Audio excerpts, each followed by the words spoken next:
ဒီဗီဒီယိုကိုအဆုံးထိကြည့်ပါဒါမှသာတင်နေစဉ်တရေကို Telegram နဲ့$10နဲ့$20ထိ Telegram ကနေဝင်ငွေရနိုင်လဲဆိုတာသိပါလိမ့်မယ်ဗီဒီယိုအဆုံးထိမကြည့်ဘူးဆိုရင်ဘာမှနားလည်မဟုတ်ပါဘူး Okay ဗီဒီယိုစတင်လိုက်ပါပြီပထမဆုံး Telegram ကဘလို့ပတ်စံပေးတယ်လဲ Telegram မှာပတ်စံရနိုင်တဲ့နည်းလမ်း2မျိုးရှိပါတယ်အဆုံးထိနားထောင်ပါဒုတိယနည်းကအရန်သုံးဝင်ပါတယ်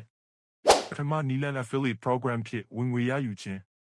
Telegram မှာတင်ဖုန်းနံပါတ်နဲ့ account တစ်ခုဖွင့်ပါအောက်ဘက်မှာရှိတဲ့ plus button ကိုနှိပ်ပါ New Channel ကိုရွေးပါတင် channel အတွက်နာမည်တစ်ခုသတ်မှတ်ပါအပေါ်ဘက်ကိုနှိပ်ပြီး Public Channel ကိုရွေးပါကိုကြိုက်တဲ့ username တစ်ခုထည့်ပြီး confirm လုပ်ပါအခုဆိုရင်ကိုရင် Telegram Channel ပွင့်ပါပြီ Channel ထဲကိုဝင်ပြီးအပေါ်ဘက်ကိုနှိပ်ပါနေပြီး Channel Settings ကိုနှိပ်ပါအောက်ကိုဆင်းပြီး Affiliate Program ကိုနှိပ်ပါဒီနေရာမှာတင် link တစ်ခုကိုရရှိလိမ့်မယ်ဒီထဲမှာ lifetime လို့ရေးထားတဲ့ဟာကိုနှိပ်လိုက်ပါပြီးရင်အဲ့ဒီ link ကို copy ကူပါ copy ကူပြီးဒီ link ကိုကိုရီ channel မှာ promote လုပ်ပါလူတိုင်းကိုရီ link ကိုနေရီတင်ကို Telegram ရဲ့ reward ရရှိပါလိမ့်မယ်ဥပမာလူတစ်ယောက် link ကိုနေရီတင်ကို10 Telegram star ရရှိမယ်ဒီ stars ကိုဘယ်မှာသွားကြည့်ရမလဲပြောပြမယ် profile ကိုနှိမ်ပါနှိမ်ပြီး